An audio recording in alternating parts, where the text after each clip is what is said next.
ஆதியாகமம் 6:15.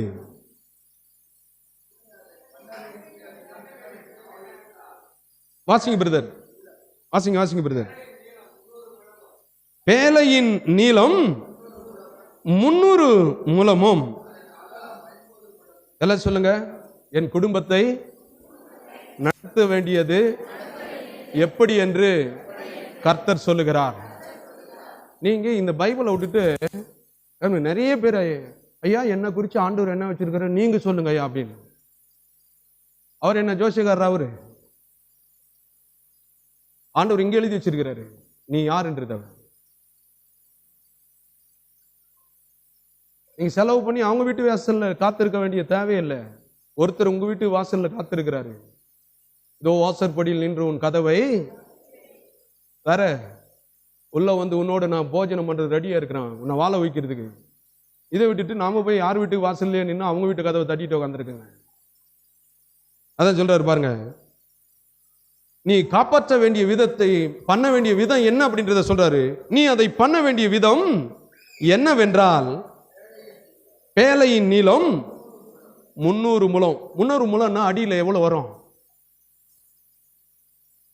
450 அடி வருமா? 1.25 அடி. ஒரு முழத்துக்கு 1.25 அடி. அப்ப நீங்க அப்படியே போட்டீங்களேன்னா நிச்சயமா 450 அடி என்ன பண்ணோம்? நல்லா யோசித்து பாருங்க. நம்ம வீடு ஒரு 20 அடி நீளம், ஒரு 12 அடி அகலத்தில் கட்டிட்டாவே பெரிய பெருசா தெரியும். 450 அடி நீளம் எவ்வளவு தூரம் இருக்குன்னு நீங்க நல்லா நினைச்சு பாருங்க. நீங்க இங்கிருந்து கிட்டத்தட்ட அந்த பெட்ரோல் பங்க் வரையிலும் இருக்குன்னு நினைக்கிறேன் நான். 450 அடி நீளம். அதான் சொல்றாரு, பேழையின் நீளம் 300 முழமும் அதன் அகலம் 50 முழம். 50 முழம்னா கட்டாயமா 75 அடி வரும். அகலம் மட்டும் எத்தனை அடி வரும்? 75 அடி வரும். சரி, அகலம் பாருங்க 50 முழமும் அதன் உயரம் 30 முழமும். 40 உயரம் எத்தனை அடி வரும்? 45 அடி வரும் கட்டாயமாவே. நீளம் 450 அடி, அகலம் 75 அடி, உயரம் 45 அடி. நல்லா யோசிச்சு பாருங்க. ஒரு அபார்ட்மெண்ட் மாதிரி இருந்திருக்குன்னு நான் நினைக்கிறேன். ஒரு ஆளு அவன் இதை பண்ணிட்டு இருக்கும் போது எத்தனை பேர் சிரிச்சிருப்பாங்க நீங்க நினைக்கிறீங்க? எத்தனை பேர் கிண்டல் பண்ணிருப்பாங்கன்னு நீங்க நினைக்கிறீங்க? ஏன்னா வழியில போகும்போதெல்லாம் கேட்பாங்க, இது என்னப்பா இதுன்னு கேட்பாங்க. இப்படி ஒண்ணு வருதுப்பா, அதனால அதுக்காக நான் என்ன பண்ணிட்டு இருக்கிறேன். வெள்ளம்மா, அழிவா? ஏன்னா இவங்க பார்த்ததே இல்லையே, இப்படி நடந்ததே இல்லையே, கேட்டதே இல்லையே. இப்ப நம்ம ஆளுங்க சந்ததியில் அப்படிதான். ஒரு நல்ல வீடை கட்டுங்க அப்படின்னா, ஏன்னா இவங்க அதை பண்ணதே இல்லைல்ல, நல்ல கார்ல போனதே கிடையாது இல்லைல்ல. நீங்க சொல்லி பாருங்க, நீங்க அவங்களுக்கு அது கிண்டலா இருக்கும். உண்மையா அந்த சர்ச்சில் இதெல்லாம் சொல்றாங்களாம் பாருங்க. என்ன தேவன் சொல்லுகிறான், ஜனங்கள் வாழ்வதற்குண்டான காரியங்களை போதியுங்கள் என்று சொல்லி. அப்பதான் சொல்றார் பாருங்க, அவர் சொன்னபடியே அதெல்லாம் ஆயத்தப்படுத்துறான்.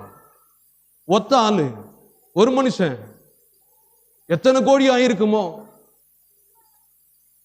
ஆனால் இன்றைக்கு அமெரிக்காவில் கவனிங்க, இந்த நோவாவின் பேலை எப்படி இருந்திருக்கும் அப்படின்னு சொல்லி அந்த டைமண்ட்ஸ் படியை என்ன பண்ணியிருக்கிறாங்க, அதை உண்டாக்கி அமெரிக்காவில் ஒரு இடத்துல அதை இன்னைக்கு டூரிஸ்ட் பிளேஸே ஆக்கிட்டாங்க.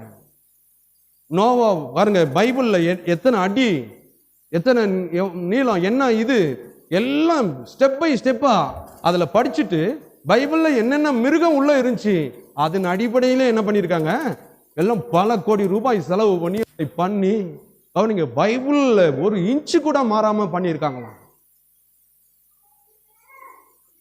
இல்லையா? அப்ப அவன் கட்டும் போது நிறைய பேர் சிரிச்சிருப்பாங்க, கிண்டல் பண்ணியிருப்பாங்க, கேலி பண்ணியிருப்பாங்க. நீங்க பாருங்க, பைபிளவே ராத்திரி பகல் உட்காந்து படிக்கும்போது ஜெபம் பண்ணும்போது உங்க வீட்டில் இருக்கிறவங்களே கூட என்ன பண்ணுவாங்க, எப்ப பார்த்தாலையும் பைபிளை எடுத்துக்கிறான் அப்படின்னா அவங்க மனசுலேயே கிண்டலா தான் இருந்திருக்கும் கட்டாயமாவே.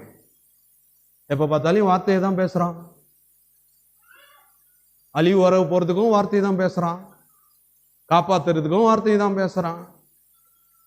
ஆண்டவர் சொல்லிட்டார் இல்லையா, வார்த்தை அன்றி தேவன் இல்லை, தேவனை அன்றி வார்த்தை இல்லை. நானும் வார்த்தையும் ஒன்னே தான்.